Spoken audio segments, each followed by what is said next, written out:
Depuis des millions d'années à l'école primaire, nous te répétons les mêmes informations inlassablement, une année après l'autre.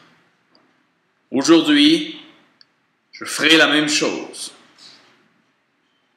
Donc, un peu d'humour pour juste revenir sur quelque chose de, ma foi, fort important. Dans le schéma narratif, dans l'espèce de plan qui nous permet d'écrire une histoire, je te ramène les étapes qui sont fondamentales. On en a parlé en classe, je suis très au courant de ça, mais je reviens quand même parce que la semaine prochaine, on aura à faire un bon bout de travail là-dedans.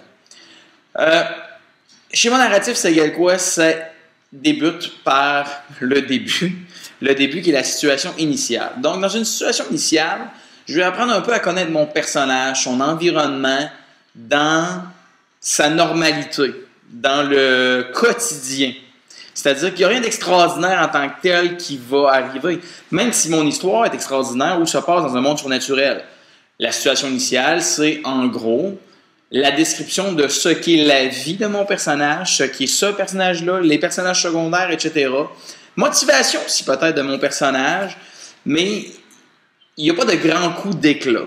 Le grand coup d'éclat, une fois que j'ai mis la table, j'ai fait la mise en place, j'ai mis les assiettes pour le souper, mon coup d'éclat, c'est l'espèce de dénouement qui vient briser le quotidien, la réalité de mon personnage et de son environnement. OK?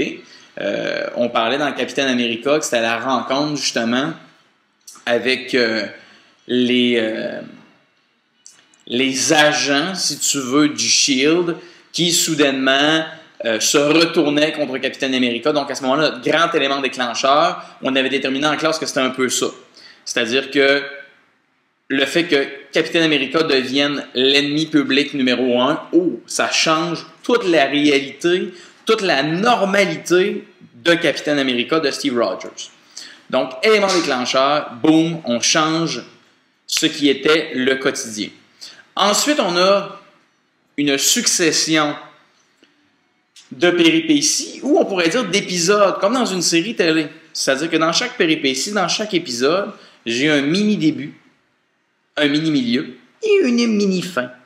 C'est-à-dire que chaque péripétie est contenue généralement dans un paragraphe. C'est sûr que tu peux sortir un peu de ce cadre-là, mais une péripétie, c'est un paragraphe. Et dans chaque paragraphe, il y a une action, il y a une série d'actions, il y a des trucs qui arrivent qui font progresser mon histoire et qui m'amènent tranquillement, pas vite, ou parfois même assez rapidement, vers le dénouement. Le dénouement, c'est l'espèce de solution finale, le truc qui va rétablir l'équilibre avec le dénouement, l'élément déclencheur du début. Donc, l'élément déclencheur est venu briser ma réalité et mon quotidien.